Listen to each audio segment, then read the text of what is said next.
Yay Media Group. 13 has been my lucky number for a while. Like, it's always a sign of good things to come for me.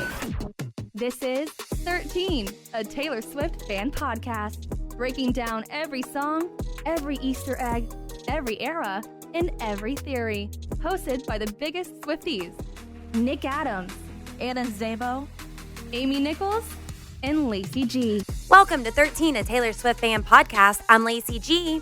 I'm Anna. Amy. And we have to address the rumors. Where is Nick Adams? Where is he? Did we lose him in space? Is he still orbiting? Is he still orbiting around? Which is funny because, interesting coincidence, Lacey, that while you're in his spot, there is a beautiful logo behind you and not a dark vortex. Yeah. Nick Adams is not with us today, but he is very excited for all the news that we learned this week. He's not with us because of a scheduling situation, not like... No longer with us. Right, exactly. Just to be clear. Oh, I guess I should. I wasn't all happy trying to say something ominous over here. No, I had to point out he's not on a cruise. Oh, correct. But he's not with us on this show. He's not on a cruise? He's in space, Amy. You're the cruise one, okay? Is there a cruise to space? That's all I want to know. If there is, I'm going to need influencer Amy to be like promoting that. Before we get into what we need to talk about today, I have got to play y'all this voicemail from an international listener who is using our podcast to plant Easter eggs. What? Yes, it is crazy cool. Listen to this. Hello, everybody. This is Jazz calling from Germany. Whoa. And I just heard your latest podcast episode of hosting a release party for the life of the Showgirl. And I thought this is just amazing. And I think now coming back together, all the Swifties for this release, for the engagement, literally we all came together just to celebrate and pop some bottles just for that, obviously. So I just wanted to share a story how we're going to celebrate the release. So our cycling instructor, Laura, shout out to her, is leaving my hometown and she's moving to Hamburg, to another city. And she has been our cycling Swiftie instructor for the past year, and this has changed my life and our life so much. We connected with so many Swifties in our city, and I just want to give a shout out to her that we will miss her so much. And we do have a surprise come up for her. And I can't say right now because I'm pretty sure she listens to this podcast, but it has to do with the release of The Life of a Showgirl and with one of her rights. And I'm so excited for the release. I love your podcast. I love we're all coming together. I know a lot of people here from Germany, they listen to your podcast as well. So shout out to everybody from Germany. And yeah, love you. Bye-bye.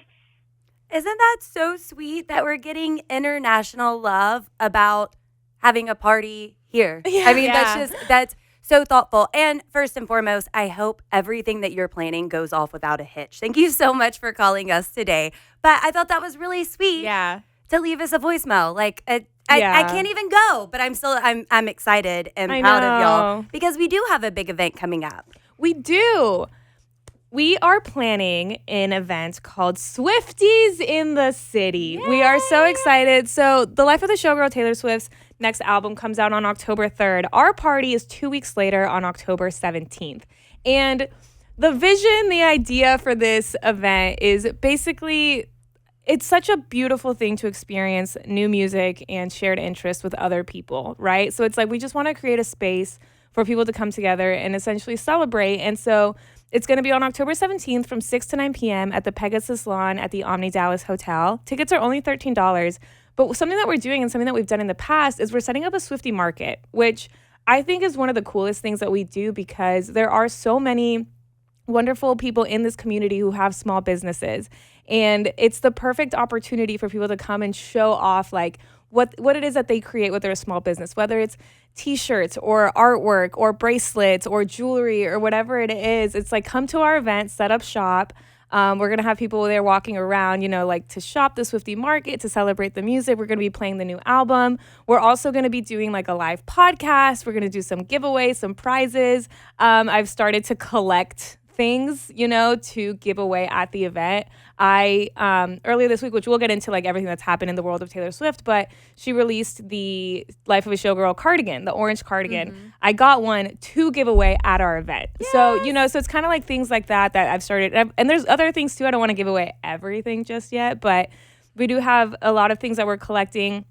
We also always ask our vendors if they would be willing to donate things from their shops that we can give away to listeners as well. So it's kind of like a very collective thing. Like we do like little gift bundles where it's like, oh, this like t-shirt from this shop, this thing from Taylor Swift's merch collection, this thing from this artist that listens to the podcast but couldn't be here. Because that's another thing. We've been getting messages from our listeners and our Swifties, much like the voicemail that we just heard, but the people that love being a part of our podcast but can't be there. We have an incredible listener. His name is Jacob, and he messaged us because he's not sure if he can be at the event, but he really wants to contribute. So he knows someone who like created or like wrote like a Taylor Swift inspired book, and he's trying to get a copy of it to send to us to give away at the event just because he wants to be a part of it. Yeah. And so it's like that means so much. Like that's so special. It's like we just want to come together and celebrate together, celebrate Taylor Swift, her artistry, an era that is so glitz and glam, like I think it's really awesome. So again, Swifties in the City is happening on October 17th from 6 to 9 p.m. at the Pegasus Lawn at the Omni Dallas Hotel. You can get tickets. They're only $13 at the13podcast.net. And that's also where you can sign up to be a vendor if you have a small business and you're interested in being one of our vendors. And then also there was something else I was going to say. I just lost my train of thought. What was it? Swifties in the City. October 17th. It'll come back to me. It was something. It was something. Oh, it's all ages. That's what I was going to say. Important information. This is an all ages event. So if you have small kids and you want to come out, but you can't get a babysitter, bring the kids. Yeah. Or if your kids and their friends are Swifties, or you're just looking for something fun to do. And this is in October where the weather's going to be really nice.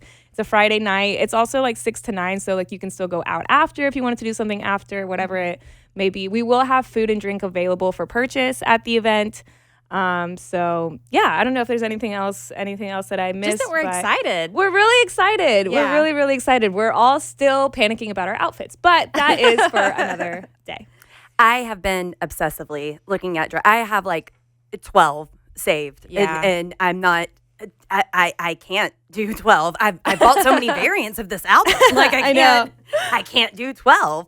But just like you said about Jacob being so sweet and wanting to donate for our event, that's what I love about Swifties, and that's my biggest takeaway from having these events is the friendships that you make and the connections that you make. The community. Yeah, while you're there, that everybody is just excited, eager. That's what makes it so fun to be a Swiftie. The world can be so ugly, but then we can put on our orange glitter and go out and have fun. Absolutely.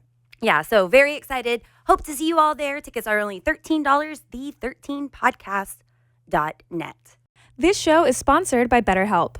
We've all done it before. We turn to our hairdresser, our barista, a random stranger in the bathroom, somebody on TikTok, or even our favorite musical artist. These are the people that we turn to when we're looking for a therapist. And we joke about it too. We say, oh my God, Taylor Swift is totally my therapist, because she helps us, navigate our feelings about relationships and anxiety and all these other things that we need guidance on. But the truth is there is a difference between escapism and actually speaking with a real therapist. And BetterHelp therapists work according to a strict code of conduct and are fully licensed in the U.S.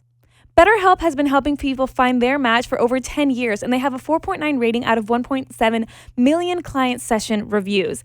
BetterHelp is completely online. You can pause your subscription whenever you need to and switch therapists anytime at no extra cost. BetterHelp is the world's largest online therapy platform, having served over 5 million people globally. And it's so true. I've done it before. One time I was speaking with a therapist, and the truth is I just felt myself not completely opening up. And I think it's because her and I just didn't connect the way that we needed to. So I switched therapists. It was so easy, no extra cost, and it was so convenient. I was so thankful for BetterHelp. So as the largest online therapy provider in the world, BetterHelp can provide access to mental health professionals with a diverse variety of expertise. Find the one with BetterHelp. Our listeners get 10% off their first month at betterhelp.com/TaylorSwiftFan. That's BetterHelp, HELP.com/TaylorSwiftFan.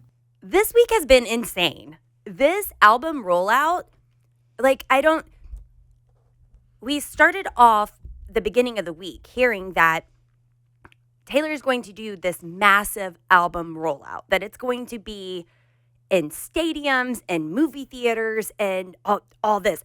And there's not a ton of news about Taylor Swift usually, unless it's her people putting it out there. Is that correct or is that incorrect to say? Like, her sources are the ones who are talking and saying this. People aren't just going to say Taylor Swift's putting out a movie, right? Yes and no. I do feel like there are a lot of times where people use her name for clickbait, you know, like just knowing that using the name Taylor Swift will get people talking. And so I do think that sometimes people try to like just throw things at the wall in hopes that something sticks and that they're using her name. Mm-hmm. But I feel like as fans, we have been able to kind of detect which things are just like people clout chasing versus like, okay, this is her people like saying whatever it may be. Like Entertainment Tonight, I feel like is one of her like good sources. People is like one of her good sources. Like those are the ones that we know that like Tree Payne does have relationships with them. Then there's other ones like The Sun and like the Daily Mail. I don't ever really trust those at all. Dumois, I unfollowed Dumois a long time ago. So I think it kind of depends. But if you're referring to like the Hollywood Reporter, is that what you're talking about? Like that kind of like publication? Well, I'm just talking about it coming out massively. You were seeing it everywhere, and it didn't feel like clickbait. I mean, it was unconfirmed whether or not anything was going to happen, but then during speculation, then we get an incredible announcement. Yeah, it's interesting because I feel like I kind of saw the same thing where it's like people were saying like, yeah, there's going to be a big rollout, there's going to be all this stuff. And in my head, I was like, well, yeah, it's Taylor Swift. You know what I mean? So it's not like it wasn't the most like inside scoop thing to say, oh, Taylor Swift has big plans. You know what I mean? So it's like at a certain point, I was like, well, yes, I think we kind of all came to that consensus. And there were some articles that I read that was like, y'all were just trying to put something out to put something out. And then there was other ones that I was like, no, who do you know? You know what I mean? Because it was the movie theaters and stadiums that got me. Like, that is so specific. And even though we thought there was possibly going to be more to this album, we still didn't know enough to confidently say it was going to be in movie theaters. I mean, it could have just gone straight to streaming. For sure. So that seemed oddly specific. Yeah. And they did say stadiums too, right? Or did I make that up? I want to say I heard stadium somewhere. I personally did not see anything about stadiums, but I did see rumors about movie theaters before she made her announcement. Like a few days before, there was some speculation because people started to notice that AMC theaters especially had like reserved like screening times for like that Friday, but it didn't say what it was. Yeah. And so it being the same weekend that the Taylor Swift album was coming out, that's where we kind of like made the assumption there. I personally did not see anything about stadiums though. Oh, and glossing over the fact that Taylor Swift is going to be on the Graham Norton show. Yeah. Again. Yeah. And she's come out with albums and didn't do any interviews. So, I mean, I see where you're coming for that. Like, there's not always a big rollout. Yeah, well, this source specifically was saying, like, Taylor Swift is going to be absolutely everywhere. This is the calm before the storm. Stuff is about to start popping. Yeah. And then it's like, oh, is it that feels right, that sounds right? And then almost immediately, an announcement. Taylor Swift herself says, I hereby invite you to a dazzling soiree. The official words. I know. Release party. I did not know if I said that correctly. I just tried to skip over it. Okay. No, you did. Soiree. The official release party of A Showgirl, October 3rd through 5th, only in cinemas. You'll get to see the exclusive world premiere of the music video for my new single, The Fate of Ophelia, along with never-before-seen behind-the-scenes footage of how we made it, cut-by-cut explanations of what inspired this music, and the brand-new lyric videos from my new album, The Life of a Showgirl. Looks like it's time to brush off that Eras Tour outfit or orange cardigan. Tickets are on sale now. Dancing is optional, but very much encouraged. Yay! And okay, gotta give a very incredible and much deserved shout out to Lacey because you were on top of this and you bought our tickets to go see this. Thank you, before Lacey. any of us even had the chance to know what it was. I immediately went on, bought them, and then I'm asking stupid questions like, Showtime instead of get them all. But I was thinking about Amy. No, it's important. Yeah, thank you. Yeah, I didn't even know what was going on for an hour. I was like, what? There's a movie? I am so happy and so thankful that you took care of us. Well, thank you. And I'm sorry that I did to you what absolutely everybody else does to you and just throw everything on you. Anna, what Showtime should I get? Anna, Lacey's can you make the decision for us? Should I get 4 tickets? Should I get 8 tickets? I was like, just get them all. 2 o'clock, 4 o'clock, or 6 o'clock. I was like, well, Amy works until 5, so 6 o'clock. No, but I think something that's also really fun is there is just like the Swiftie loyalty that we didn't even know what it was. It's like I saw a movie and tickets and it said, let's get them. We'll figure out what this actually is like later on because we do kind of have to talk about this in the way of, this entire time for weeks, for months, we have been saying documentary, docuseries, some sort of visual component to the life of a showgirl, right? And it's crazy because we've talked about it a lot extensively on this podcast. And I feel like every time we have different ideas and stuff, but we kind of always felt like, or at least I always felt like there would be some sort of visual, like accompanying thing to the life of the showgirl, more than just a music video. Like whether that be some sort of like stage production, but it's on streaming or like, whatever it is, or like a visual album. I kind of thought about like something that Miley Cyrus did recently with her album. It was like an entire like visual album, like things like that. And I think what I really, really like about what she's doing is because it's the premiere of the Fate of Ophelia music video, like you said, along with the behind the scenes to how they made the video and a cut by cut explanation. I think that's really cool because that almost feels like her way of doing like secret sessions almost, but for everybody. You know what I mean? Like when she did for anybody that's a new Swiftie, because she hasn't done this in a long time. Back in the day, Taylor Swift used to do what she would call secret sessions. And leading up to a new album, she would find fans online or whatever it may be, in forums and fan groups, whatever. And she would invite them over to her house to listen to the album for the very first time. And she would tell them and talk about like what inspired each song and everything and all of everything that goes behind it, like to like pick her brain about it. And she did it for 1989. She did it for... Did she do it for Reputation? I don't think so. No, she did it for Red. So she was doing it for a while. And then, she got very popular. The pandemic happened. Secret sessions just like logistically weren't able to happen anymore. And to me, this kind of feels like a way for her to talk about her music in an exciting way and stuff. And more than just... it's on YouTube and go watch it. Like, yeah, that's cool too. But to put it in theaters for all of us to come together and like experience it together, like I think that's so cool. And to know how her brain works. The behind the scenes, I'm very excited about that. Yeah. Yeah. Like that's gonna be really cool. I almost like because then she said that we're gonna have like the lyric videos to all of the other songs. So then it's also just like a way to like listen to the album all together. But I'm interested because there's 12 songs. Right, which are probably on average 3.5-ish minutes, give or take. This film is an hour and a half. Yeah. So is that going to be like a music video that's like 5-ish minutes plus like an hour of behind the scenes and then like the last like 30 minutes of like the album? Like I don't know. What do you guys think? I think a lot. I think a lot. My head is... I want to know what you think. Absolutely spinning because there's so much mirroring going on with Reputation. Yeah, that's really interesting. Yeah. And I full-fledged think this is karma or the karma concept. And I wonder if the documentary, if whatever it is that we're getting, the Life of a Showgirl movie, if it's going to pick up from Miss Americana and on. I mean, we see Miss Americana and she not hated, but she was disappointed in Reputation because it didn't get nominated for any Grammys. And she said, I just have to make a better album.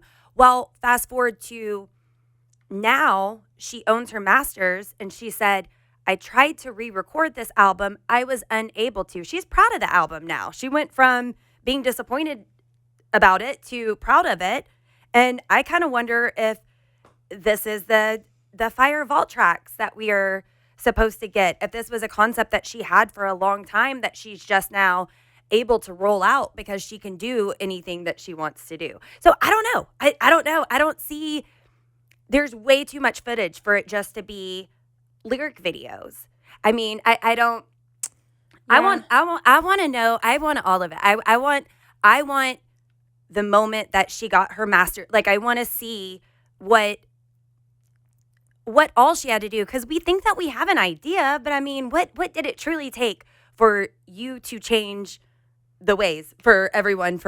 I mean, that's just incredible to me. So I don't know. That's one thing that I've heard is just picking up from Miss Americana. That's an interesting idea. I do think there's a lot of footage, and this probably isn't the only thing that she's gonna give us. I mean, like you said, behind the scenes of Eras tour, I don't think that's what this is. I mean, agree. maybe, but there's just so much that's documented. Yeah, and I don't know when it's gonna come out. Right. And I agree. Like, I almost feel like this is going to be just like a focus on this specific behind the scenes of like the music video. And granted, maybe the music video does kind of carry through that. Like, we don't know that because so the lead single is going to be The Fate of Ophelia. And we know that she's referring to Ophelia from Hamlet, right? That's what she talked about in the New Heights podcast. So I just like Googled it, like, how did Ophelia die in Hamlet? So spoiler if anybody hasn't read Hamlet yet. But Ophelia dies by drowning after falling from a tree branch into a brook. The death is described in Act 4, Scene 7. So she dies by drowning. And it's interesting if you kind of think about it, like, from Reputation until now, I guess with the exception of like Lover. But if you think of Folklore, Evermore, there's a lot of water imagery, like a lot. I mean, even the lakes. You think of the lakes where she's basically saying that she wants to end it all and go to the lakes, right, and the water. And then you think of like the Cardigan music video where she's in the water, all this stuff. What if The Fate of Ophelia as a song, and I haven't heard it, so this is like purely an idea, but what if it is kind of like a positive thing where it's like, no, but I didn't drown. The Eras tour changed my life. My prophecy changed. I got my music back. Like, all of this, like, really, like, uplifting. Like, The Fate of Ophelia was not my fate, even though for years and years I thought that it would be, and maybe it wasn't. You know, like, she kind of rewrote her own ending in a way. I mean, we've seen her take characters from Shakespeare, Romeo and Juliet, and change the ending there, too, you know, so it wouldn't be the first time. That would be very cool. So I think it'll be kind of interesting in a way that I think you're right, that maybe it does pick up kind of like, I'm almost thinking like, the Look What You Made Me Do music video. Like, what if it kind of picks up from there? You know, like, what if we do see the orange Taylor that was on the plane? What if we get to like, be so cool. What if we kind of like, it starts on her, and then we get to kind of see her when she was in the golden cage and like everything, and kind of like, if she's quote unquote Ophelia, kind of like what she's been going through the last years, you know? Like, I wonder if there's a way to take that idea of like picking up where we left off, but in almost in like an artistic kind of way, you know? And so that would make the music video more of a story. Like, you could do half the song like she's done before in the past, give us a story in the middle of it, and then end the song. So it could be a very extended music video. That's so true. Or that's so true. It could be like a 15-minute thing. Yeah. Amy, do you have any guesses? That what I said just now. Right now. Okay. You just heard it. Okay. You just heard it. Yeah, it's really cool. I feel like also as people like us, like on this podcast, anyone that listens to this podcast, like I feel like we study her lyrics and we like study her music. And so this is just going to be like the next chapter, you know, if it is a kind of like a continuation of things that we've heard and things that we've seen and things like that. Like, and I think it's going to be cool too, because she said that, you know, she wrote this during the second half of the Eras tour. And I wonder if there's going to be a lot of like lyrics and things that tie into things that we saw, you know, like if there's like just like specific moments where we hear the lyric and we're like, oh my God, that was the moment that, oh, she did this, or whatever it be, you know, it's like we were kind of all there for it. So it's going to be really, really cool. But I could be wrong. Watch this be the most depressing thing we've ever heard. I don't know. No. But all the Reputation sprinkles is very sus. Yeah. Yeah, because the only music that's been linked to this thus far is both from Reputation. So It Goes and Dress. Yeah. And the Reputation T necklace that she wore whenever she did the Taylor Nation post about. Yes, so I have that clip. Okay. Where she talks about it, but also she's working with Max Martin and Shellback. Thank you. But that's not the only album she worked with them on. So it's not like she's giving nods to the one album they worked together on. Yeah. Plus, use the same photographers. Yeah, in the room of the delicate music video. Yeah. So there's a lot of callbacks to Reputation to where it's just like, Yeah. it's something. Okay. About to play that clip, but even in something that Taylor Nation posted this week, where they're taking the photo shoots, they do a kaleidoscope as a transition between the photo shoots. And kaleidoscope is something that came up during the Reputation era. It came up, it's come up several times throughout her career, but in her Why Did She Disappear poem that she read beforehand, she was talking about kaleidoscopes. So what all does she have planned? There is a really fun theory that I want to get into, but here is a clip that Taylor Nation released of Taylor Swift talking about why we're seeing so much of this album right now, and here's what she had to say.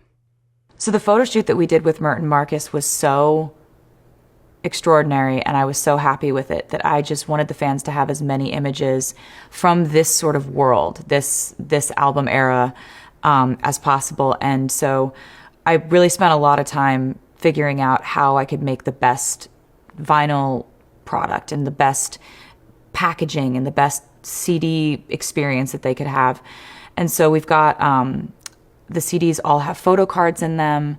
The vinyls, they each have a poem inside of them, a unique poem. They've got like more images than we ever planned to put in there. We chose this really high gloss finish, which I've never done before, and I think it looks so cool. I think, we wanted this album to feel like really luxurious, and kind of as a nod to the luxury that a showgirl puts on when she's on stage. Meanwhile, like in the quick change room, she's like, maybe that's just me. I don't know. But the vinyl packaging, the CD packaging, the photographs, the photo cards, it's all just something I'm very proud of. And it took a lot of time to put together, a lot of concentration, a lot of organization, but hopefully it pays off. I hope the fans are happy. We're happy. Taylor! And you know what? I would like to say that in the moment, listening back to that, I made a decision. I know. It's hard for me to make decisions. But as you all know, I get every variant of every vinyl that Taylor Swift has ever put out. And with this one, when I was getting them, I was like, I wonder. So I have my entire collection of all of Taylor's vinyls. Some of them are open. Some of them are still like closed in their packaging. And with this one, when I was ordering all of my vinyls, I was like, maybe I'll keep these closed and preserve them and really have them be like a collector's item. But she just said there's unique poems in every single one, so I will be opening them immediately. Yeah, you have to. I will be opening them immediately. Swifties will be sharing, so if you wanted to keep them closed, you will still know the poem. Yeah, but I think I'm gonna open them. I think I'm gonna open them. And I kind of wonder if, like, remember when she released Reputation and in the Reputation magazine? Oh, so great. Love the Reputation magazine. And in it, there was just like a painting, like a print of a painting that she had made. And like you just like open it up and it's kind of like bigger than a piece of paper. It's Nick had it hanging up in his office for the longest time. I know exactly what you're talking about. Yeah, and I have it too, and I have it framed, and I have it in my house. And something that I love about it is that it's like something that Taylor Swift created. And if you see it, you're a Swiftie, you're like, I know Taylor made that. But to the average person that doesn't know, it's just like a really cool painting. So it's like I wonder if there's other little elements like that too in this packaging, since she very clearly cares like so much about it. Like I wonder if there are little surprises and little things like that. Yeah. Well, in this clip that Taylor Nation posted, Taylor's sitting in a director's chair talking. They don't know if it's like on a panel, if more people are going to be out there joining her or not. But there's a muted, flowery background. And people were comparing it to the Fate of Ophelia. Oh, okay, yeah. But also to that poem that you're referencing right now. Yeah. Because if you look, it could be the same thing from that photo, from that picture that she painted. So maybe she's kind of always had this like interest and fascination with the character of Ophelia, and she finally kind of figured out how to incorporate her into her music. Yeah. And I have to say something very clownery that I don't have all the information on, but Alex Day on TikTok has a theory. There was a countdown, a couple countdowns ago that released a clip of Taylor Swift, like a preview clip. Yeah, on Spotify. And it was, I want to say, 2 minutes and 41 seconds or something like that. Well, Alex Day immediately noticed 2 for 1. 2 for 1. She's been 2ing, and this whole album rollout has been in a sets of 2s. Like, remember the CDs that came with the perfume, that now it's cardigan and an album, but you're just paying for the price of the cardigan. So it's like 2 for 1. Oh, interesting. Yeah. So don't know what all she's planning on doing then, but numbers are very specific. Well, that clip that I just played is 1:24, which is still the 4-2-1, 1-2-4. Oh, interesting. So does that mean something? Is it just coincidence?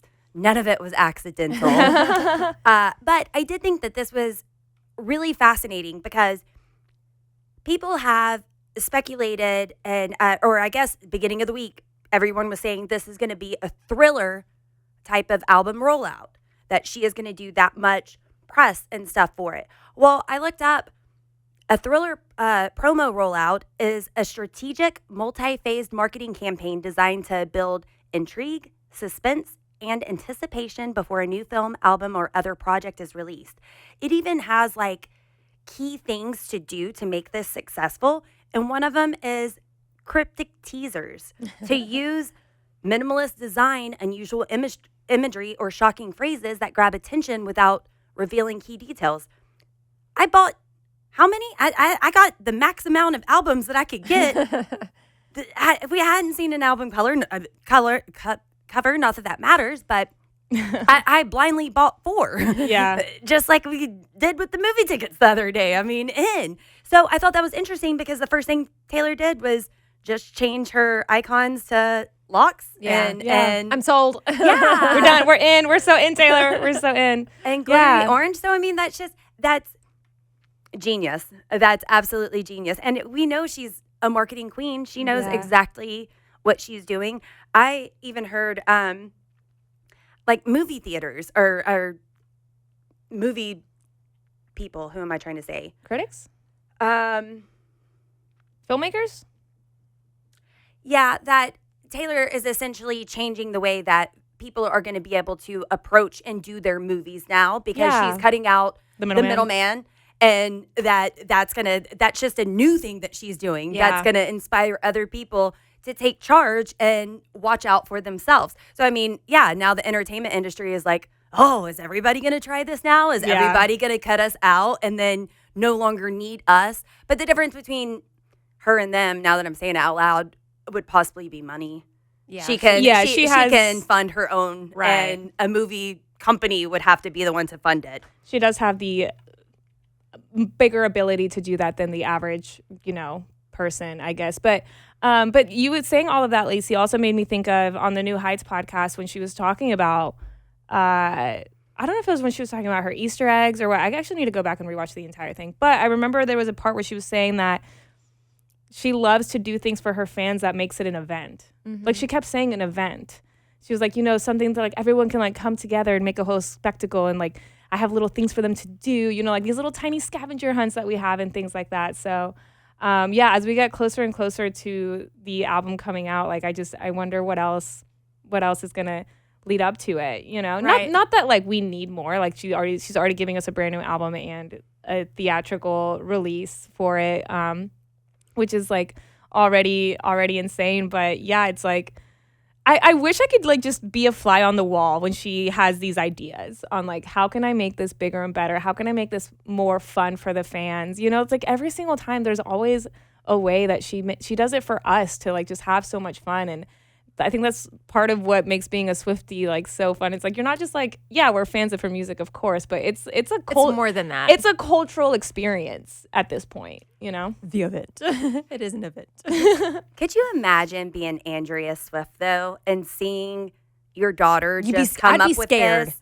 again and again and again and just continue to kill it. I mean, I remember watching Miss Americana, and she's backstage at Reputation saying, look what you turned this into. Look at what you turned this situation into. I'm so proud of you. You could have gone away for forever. You could have never, and instead you took that situation and wrote an album about it and came out on top again. Yeah, it's crazy too. I recently, and this is just like my own like personal lore, but I recently found a bunch of my mixtape CDs that I made from like 2009, and I listened to them for the very first time, and on it, track 5, by the way, was a Taylor Swift song, and it was, I think it was Picture to Burn, and I was listening to it, and then I kind of had this moment, I was like, oh my God, back then, like hearing this song, like, and young Taylor, hearing her young voice, it's like you had no idea how you were about to just impact the entire world. Not just entertainment, not just artistry, but like the entire world. Like she, like listening to her little young voice right there, I'm like, girl, you are going to be a legend. Like it's insane. It's so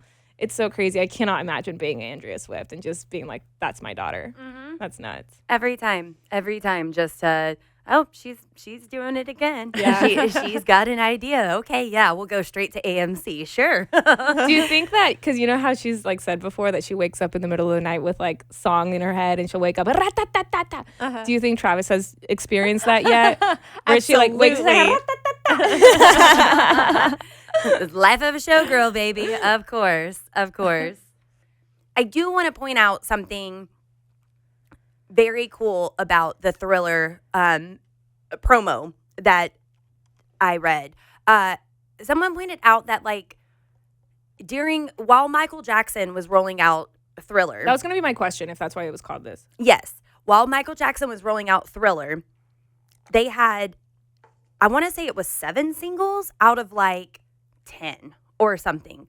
7 radio singles. They had the Thriller music video, which was 13 minutes long. Oh, wow.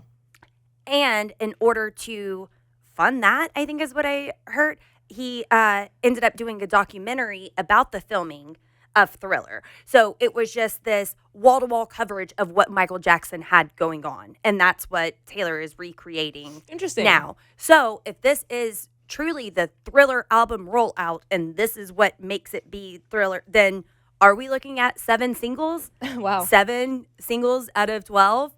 And more from her visually. We can already see that this is a very visual album. And she said she had too good of a time and too much content to pass it up. So very grateful that she's sharing. But yeah, very, very excited. I feel like we're going to have answers soon, but then I also feel like we might not have all the answers soon.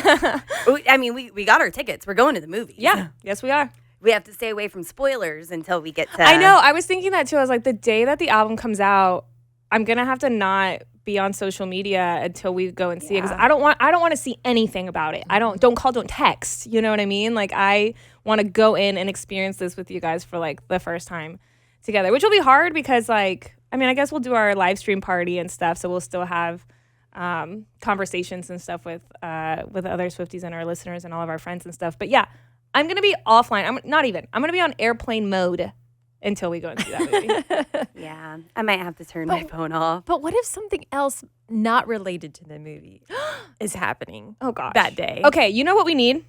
We need a friend that is designated with the job of keeping up with news that day. Just from 2 to 6. Just a 4-hour gig, right? Yeah. Just to be on alert and text us, notify anyway. You know what I mean? Like if something happens, because you're so right. What if something does happen and we're like, la, la, la, la, la. Right. It's going to be wall-to-wall coverage. We can't miss it. I'm thinking, if you remember that How I Met Your Mother episode where they didn't know who won the Super Bowl, so they're like walking around all day with these blinders on the side of their eye so they can't see because they need to like avoid all the news so they don't get any spoilers from what happened.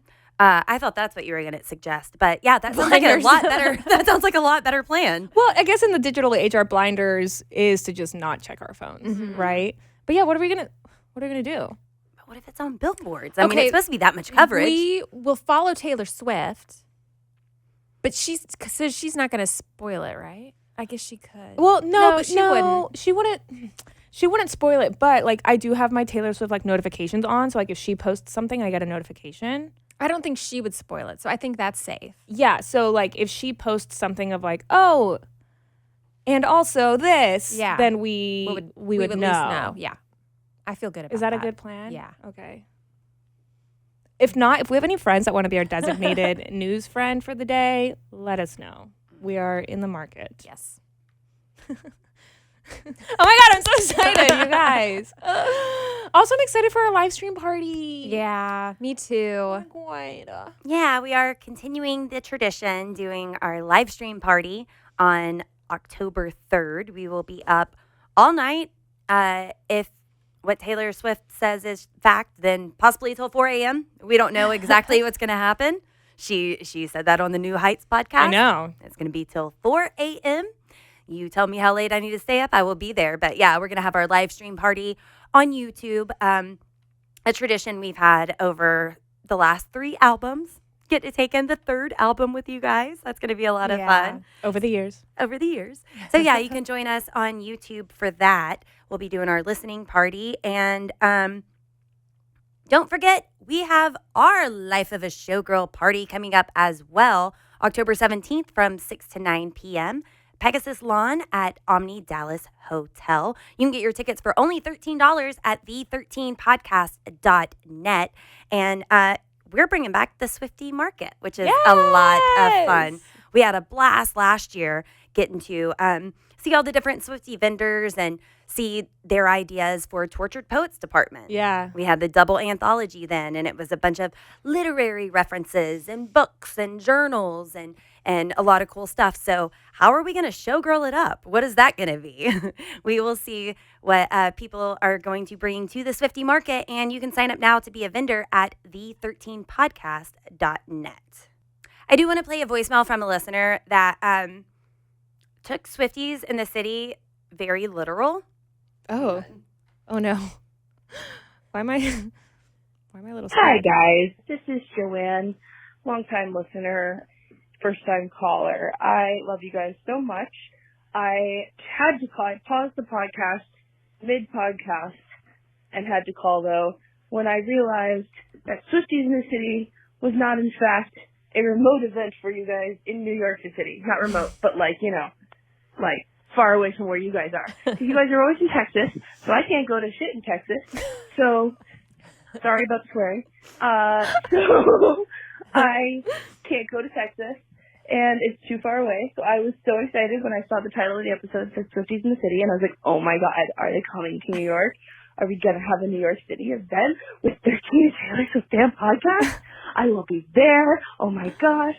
And then they're like, no, we're going to be in a city in Texas. Our city. I was about to say, it's kind of, yeah, we're always in Texas. It's kind of where we live. Swifties in our city. Yeah, we need to rebrand it. Swifties in a Texas city. She has a great laugh, though. Yeah. Oh, I love that voicemail. That's why it was very funny to hear. That was very sweet, and I'm so sorry. Like, we'd love to make that happen in the future. I know. Like, if there's any venues or hotels or anybody in New York that wants to host us, we can be there. It's just a matter of getting there. Yeah. Hey, Rockettes, want to do some showgirl stuff? Give us a call. Lacey, that's an amazing idea. Oh my God. You just Yeah. threw that away. It's a perfect idea. Yeah. That's I know. $1 million idea. Wow. I hope that the Rockettes are like planning their own sort of like showgirl. That'd be something. great. Like, Hey, Rockettes, if you want to DM us, even if it's on show day and we have our notifications blocked, hopefully we would still love to hear from you. And you're always more than welcome to come to our party and buy your tickets at the13podcast.net. That's so true because our event is 2 weeks later. So even if the Rockettes are doing something on October 3rd, if you guys are available on October 17th, you are welcome at Swifties in the Texas City. Yeah. And go grab our friend too. take her to Texas. Yes. Show her that Yes. it's not too far away. Yes. Yeah, it's only like 3.5 hour flight, give or take. That's so funny. But yeah, we are excited to have our Swifties in the City party here October 17th on the Pegasus Lawn at Omni Dallas Hotel. Thank you so much for joining us for this episode of 13, a Taylor Swift fan podcast. Join us next time as we break down my favorite, Coney Island. Thanks for listening. The 13, a Taylor Swift fan podcast. Subscribe for free and leave a positive review on Apple Podcasts, Spotify, or Google Podcasts.